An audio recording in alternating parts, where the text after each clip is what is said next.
Today's 2-minute fairy tale is called The Sun Child from Andrew Lang's Grey Fairy book, and it's probably Greek in origin because it's got this creepy creature called a lamia in it. A woman has no kids, so she goes to the sun ball and asks for it to give her children. Presumably the sun ball is just the sun. She says, if you give me a daughter, I'll give her to you when she's 12. The sun agrees. She has a daughter named Latiko. She grows up to be a beautiful 12-year-old, and one day she's out gathering herbs when the sun comes to her and says, hey, remind your mother about her promise. Latiko goes home and tells her mother, who freaks out because she doesn't want to give her up at this point, so she locks them in the house and she stops up all the holes so that no sunlight can get inside. But she forgets to stop up the keyhole, so the sun gets in that way and takes the girl off to his palace with him. The girl is miserable with him. Up with the sun, she apparently still needs to fetch water and hay and stuff, and every time she goes, she takes a long time getting back because she doesn't like being there, and she makes excuses saying her slippers are too big or her petticoats are too long, and he fixes them, and finally he's like, girl, what's up? And she's like, I hate it here. I want to go home to my mom. So the sun's like, okay. He asked 2 foxes to take her home,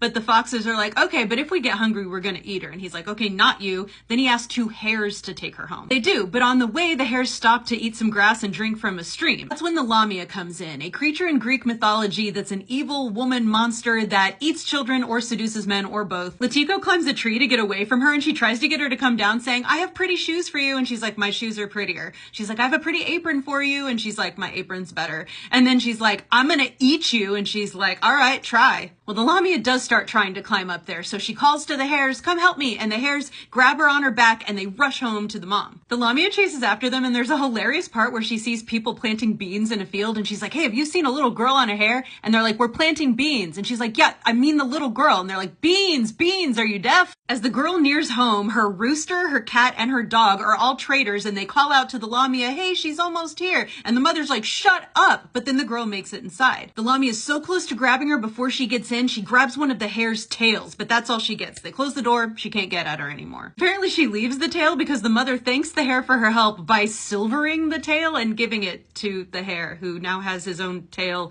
silvered. And then the mother and daughter lived happily ever after. As always, check out my books and my podcast, links in the bio.